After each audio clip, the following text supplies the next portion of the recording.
बिस्मिल्लाहिर्रहमानिर्रहीम। Students mathematics with Zulfikar Hussain Shah में आपको खुश आमदीद। स्टूडेंट्स, आज के इस वीडियो लेक्चर में हमने मैथमेटिक्स 10th क्लास से चैप्टर नंबर 3 और एक्सरसाइज 3.1 सी को डिस्कस करना है। तो स्टूडेंट्स, यहाँ पर सबसे पहले डेफिनेशन है वो हम डिस्कस करेंगे। स्टूडेंट्स, आपने इससे पिछले लेक्चर के अंदर ये बात पढ़ी थी कि जो प्रोपोर्शन है वो दो क्वांटिटीज़ के दरमियान इक्वालिटी होती है। अब स्टूडेंट्स, यहाँ पर है टाइप्स ऑफ वेरिएशन या प्रोपोर्शन। प्रोपोर्शन की स्टूडेंट्स दो टाइप्स होती हैं। एक को हम कहते हैं डायरेक्ट वेरिएशन और दूसरी टाइप है स्टूडेंट्स जिसको हम कहते हैं इन्वर्स वेरिएशन।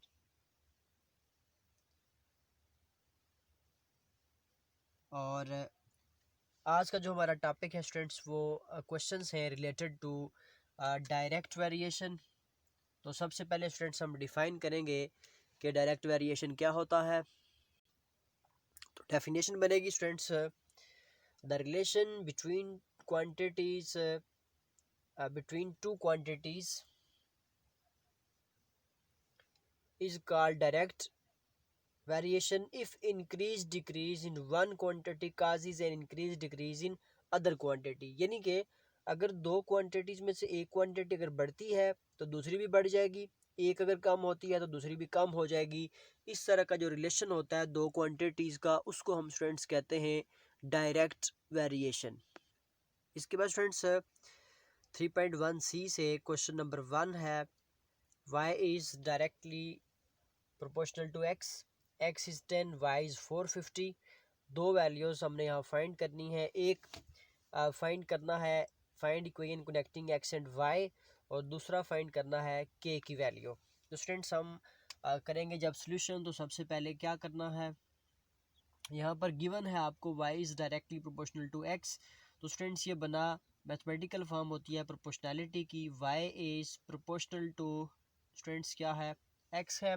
इसको हमने डायरेक्टली प्रोपोर्शनल की फॉर्म में लिखा। फिर स्टूडेंट्स ये रूल होता है कि जब भी प्रोपोर्शनल को हटाते हैं तो यहाँ पर एक कांस्टेंट आ जाता है और इक्वल का साइन आ जाता है। तो ये बना y equals to k x. इसका मतलब स्टूडेंट्स ये हुआ कि इसको हम इक्वेशन नंबर 1 का नाम देंगे। और अब अगर हमने k की वैल्यू फाइंड करना हो स्टूडेंट्स तो ये बनेगा k equals to y by x.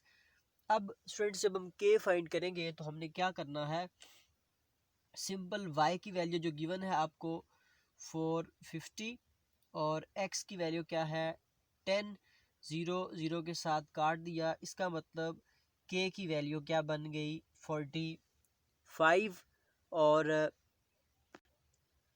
और फिर स्टूडेंट्स हम क्या करेंगे, के हमने फाइंड करना था। एक पार्ट हमारा जो के वाला था वो कंप्लीट हो गया। दूसरा पार्ट है स्टूडेंट्स के find equation connecting x and y. तो स्टूडेंट्स इक्वेशन नंबर 1 के अंदर अगर हम के की वैल्यू पुट कर दें फ्रॉम 1 तो ये y इक्वल्स टू के की वैल्यू क्या है स्टूडेंट्स 45 और इसके साथ क्या आ जाएगा x। तो इसका मतलब जो दूसरा पार्ट था हमारा जिसके अंदर हमने y और x का कनेक्शन फाइंड करना था, तो इक्वेशन बनी y equals to k x. जो हमने k की वैल्यू फाइंड की उसको हम दोबारा 1 के अंदर सब्स्टिट्यूट करेंगे तो y इक्वल्स टू 45x आ जाएगा। तो इट मीन्स y और x का जो कनेक्शन है वो क्या है, y is equals to 45 times x। तो यही आपका आंसर आ जाएगा। तो स्टूडेंट्स ये रहा हमारा क्वेश्चन नंबर 1 एक्सरसाइज 3.1 सी में से। इसके बाद स्टूडेंट्स क्वेश्चन नंबर 2 का सेकंड पार्ट भी आपके स्मार्ट सिलेबस में शामिल है। तो क्वेश्चन की स्टेटमेंट है y is directly proportional to x है और स्टूडेंट्स y की वैल्यू 9 गिवन है और x की वैल्यू 8 है और आपसे क्वेश्चन है कि आप x फाइंड करें जबकि y क्या है 29। तो स्टूडेंट्स हम क्या करेंगे, जो रिलेशन गिवन है सबसे पहले हम उसको कन्वर्ट करते हैं मैथमेटिकल फॉर्म के अंदर। तो ये बना y is directly proportional to x। अब हम प्रोपोर्शनल को जब हटाते हैं स्टूडेंट्स तो ये बना y equals to k x. तो ये आपके पास आ गई इक्वेशन नंबर 1। अब हम क्या करेंगे, के सबसे पहले फाइंड करना है। ये जो दो वैल्यूज रिलेशन के साथ आपको गिवन है वहां से जब के फाइंड करेंगे तो ये बनेगा y बाय एक्स। इसका मतलब ये हुआ कि k इक्वल्स टू वाई की वैल्यू 9 है और x की वैल्यू 8। तो k बना स्टूडेंट्स 9/8। अब हमने क्या करना है, x की वैल्यू फाइंड करनी है। तो स्टूडेंट्स हम लिखेंगे अगेन फ्रॉम वन स्टूडेंट्स हम लिखेंगे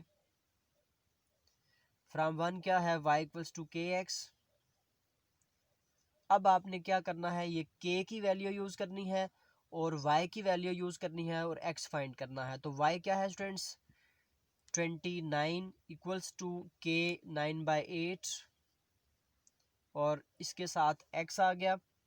चूंकि हमने x फाइंड करना है, 9 सामने मल्टीप्लाई हो गया, 29 मल्टीप्लाई बाई 8 और 9 को हम यहाँ पर डिवाइड कर देंगे, इक्वल्स टू x आ गया। तो स्टूडेंट्स यहाँ पर x की वैल्यू आपके पास आ जाएगी, x इक्वल्स टू 20, स्टूडेंट्स बनेगा x इक्वल्स टू 25.7 25.7 और यही हमारा x का आंसर रहा। इसके बाद फ्रेंड्स क्वेश्चन नंबर 2 का थर्ड पार्ट भी आपके सिलेबस में शामिल है।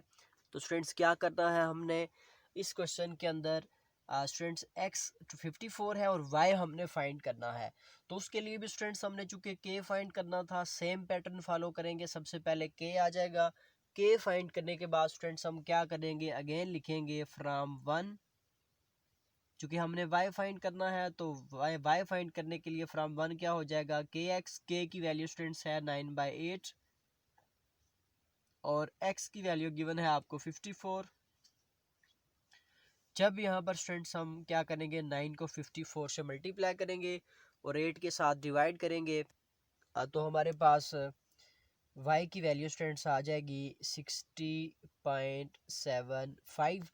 तो ये रहा स्टूडेंट्स क्वेश्चन नंबर 2 का पार्ट नंबर 3 भी, जिसके अंदर y फाइंड करना था जबकि x गिवन था। पहले हम k फाइंड करेंगे, जो k की वैल्यू आएगी उसी को हम यूज़ करेंगे और जिस तरह से हमने पिछले पार्ट में x फाइंड किया था, यहाँ पर y कैलकुलेट कर लेंगे।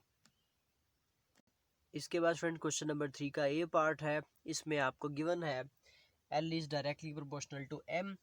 L की वैल्यू 30 है, M की वैल्यू 9 और फाइंड हमने करना है M की वैल्यू को, जबकि L जो है वो 39 है। तो स्टूडेंट्स सोल्यूशन के अंदर हम क्या करेंगे, इसको ये स्टूडेंट्स मैथमेटिकल फॉर्म में लिख दिया, इसी को हम लिखेंगे L is proportional to M। तो L की आ जाएगी value students equals to k M। तो स्टूडेंट्स इसको इक्वेशन नंबर 1 कहेंगे। अगर हम यहाँ से k सबसे पहले फाइंड करें तो आ जाएगा L/M। It means k equals to L/M है, L की वैल्यू 30 गिवन है, डिवाइडेड बाय M की वैल्यू 9।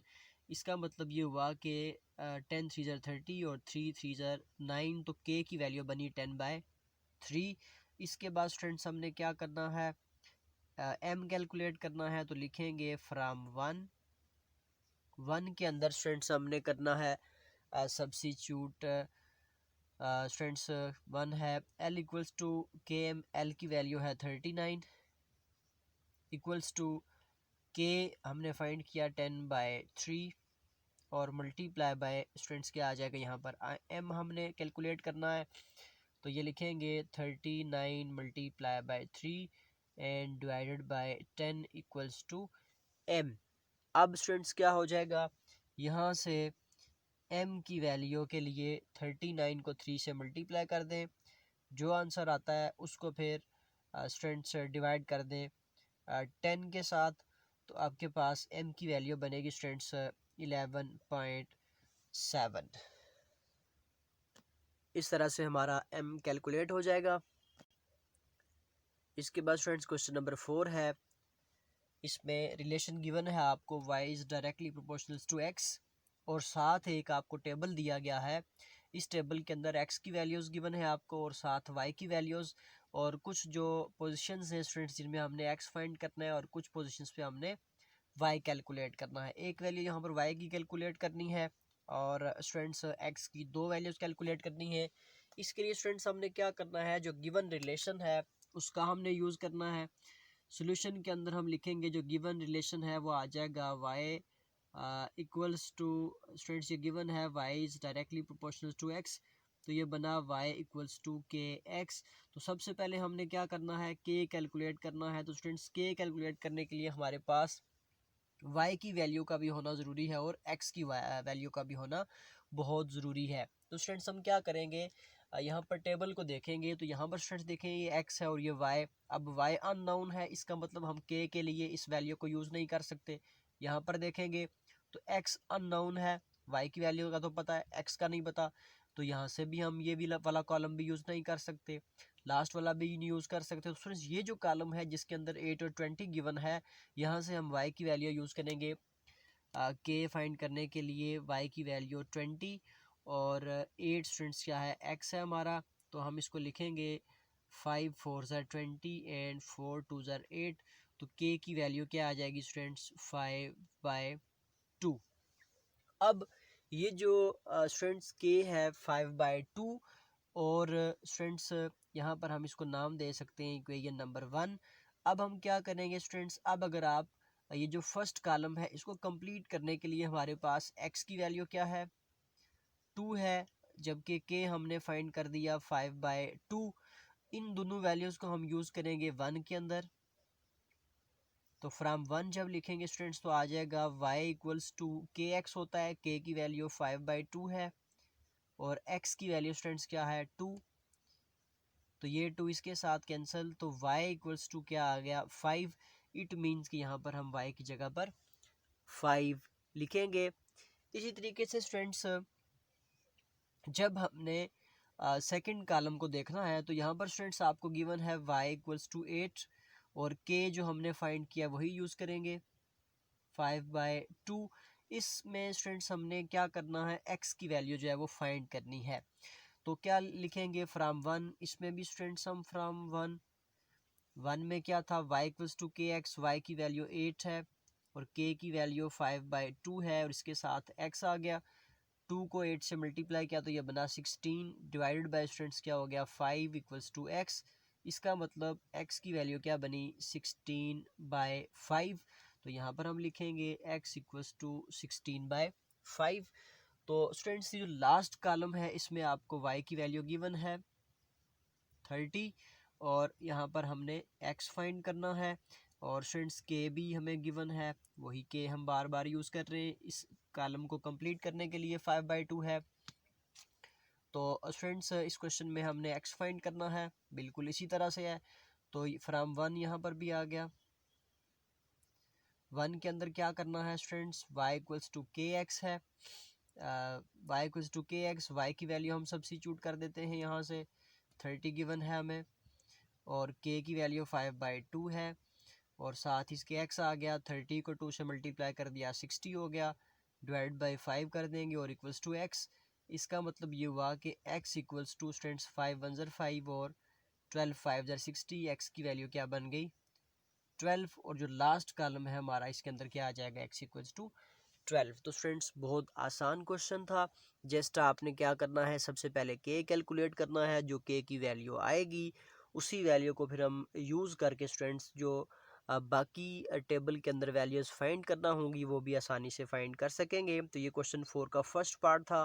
बिल्कुल सेम पैटर्न के साथ स्टूडेंट्स आपने क्वेश्चन नंबर 4 का सेकंड पार्ट कैलकुलेट करना है। कहीं बार आपको कन्फ्यूजन होती है तो वो आप कमेंट सेक्शन में मुझे बताएंगे, तो फिर मैं इसका वीडियो लेक्चर बनाकर अपलोड कर दूंगा। स्टूडेंट्स मज़ीद क्वेश्चंस समझने के लिए वीडियो को स्टूडेंट्स एंड तक ज़रूर देखिएगा और अपनी राय का इजहार ज़रूर कीजिएगा। इसके बाद स्टूडेंट्स क्वेश्चन नंबर 6 है स्टूडेंट्स, स्टेटमेंट बुक से आप कंसल्ट करेंगे। इसमें स्टूडेंट्स क्या है, प्रेशर P जो है वो दिया हुआ है डायरेक्टली प्रोपोर्शनल टू T है और इसका आपने सेकंड पार्ट जो है वो फाइंड करना है। सेकंड पार्ट के अंदर आपने T कैलकुलेट करना है और P स्टूडेंट्स आपको गिवन है 18।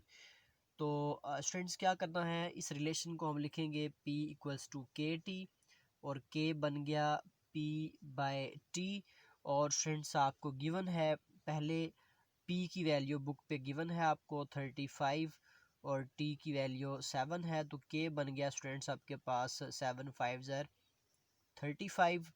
तो T कैलकुलेट करने के लिए स्टूडेंट्स हम लिखेंगे इक्वेशन नंबर 1 से ये रफली सिर्फ आपको समझाने के लिए स्टूडेंट्स मैंने लिख दिया है। बिल्कुल सेम पैटर्न है सारे क्वेश्चंस के। पी की वैल्यू स्टूडेंट्स 18 है और के हमने फाइंड कर दिया 5 और यहाँ पर टी आ गया। इसका मतलब टी की वैल्यू क्या बनी 18/5। आप प्रॉपर तरीके से स्टूडेंट्स इस क्वेश्चन को बुक्स पे लिखेंगे। ये था हमारा क्वेश्चन नंबर 6 का सेकंड पार्ट। तो स्टूडेंट्स इसी तरीके से क्वेश्चन नंबर 7 है। क्वेश्चन नंबर 7 के अंदर भी स्टूडेंट्स आपको दिया गया है डिस्टेंस डी है। आप यहाँ पर स्टूडेंट्स मेंशन कर देंगे कि डी जो है वो डिस्टेंस है और ये डायरेक्टली प्रोपोर्शनल टू क्या है। क्वेश्चन नंबर 7 के लिए d is directly proportional to t दिया गया आपको, तो इसको हम लिखेंगे d equals to k t. और के की वैल्यू स्टूडेंट्स आप जब कैलकुलेट करेंगे तो के क्या आ जाएगा स्टूडेंट्स D/T। बहुत आसान पार्ट्स हैं स्टूडेंट्स, तो ये आप कंप्लीट करेंगे। किसी भी किस्म की दुश्वारी का अगर सामना हो तो स्टूडेंट्स आप मुझे कमेंट सेक्शन में इस हवाले से बताएंगे, तो फिर वो आपको नेक्स्ट जो है वो लेक्चर के अंदर वो जो वीडियोस हैं, जो क्वेश्चंस हैं लेस्ट वाले रहते हैं, वो भी मैं अपलोड कर दूंगा। तो स्टूडेंट्स आज के इस क्लिप में यही हमारी एक्सरसाइज है। यकीनन स्टूडेंट्स आपको वीडियो पसंद आई होगी। और फ्रेंड्स अगर आपने मेरा चैनल सब्सक्राइब नहीं किया तो ज़रूर सब्सक्राइब कीजिए और अपने फ्रेंड्स के साथ भी ज़रूर शेयर कीजिएगा। मिलते हैं नेक्स्ट वीडियो के अंदर। अल्लाह हाफिज़।